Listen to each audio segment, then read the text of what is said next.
A little backstory on our group first. We're a bunch of 14-year-old dudes who have been playing together for the last year and a half.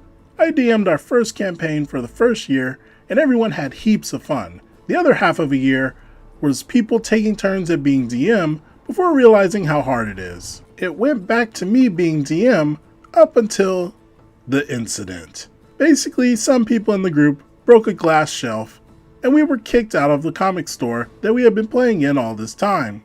It's been hard for us to find a good location and get our group together since, but just recently there was a spark of hope of revival when one of my friends got Dragon Heist water deep, and his parents would allow us to play in his house.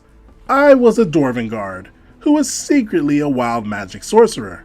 We also had a noble fighter and the problem player paladin. The problem player insisted on playing a black guy and being called the N-word. The session was fine until I, as the guard, showed the party the laws.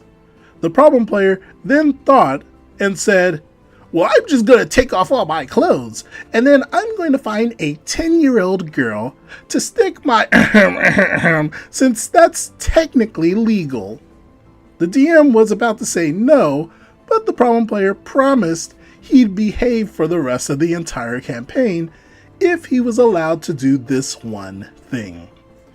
After he did it, he then spent the entire time trying to cause a TPK so he could go play games on the DM's PS4. This continued on for the rest of the session until it ended. It left such a sour taste in all of us that we hadn't returned for a session 2, or any other D&D at all.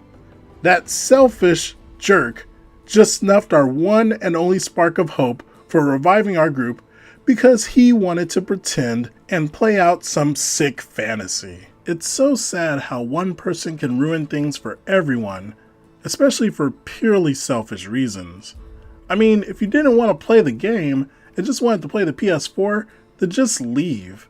I really hope no one allowed him to play it though. What do you all think about this?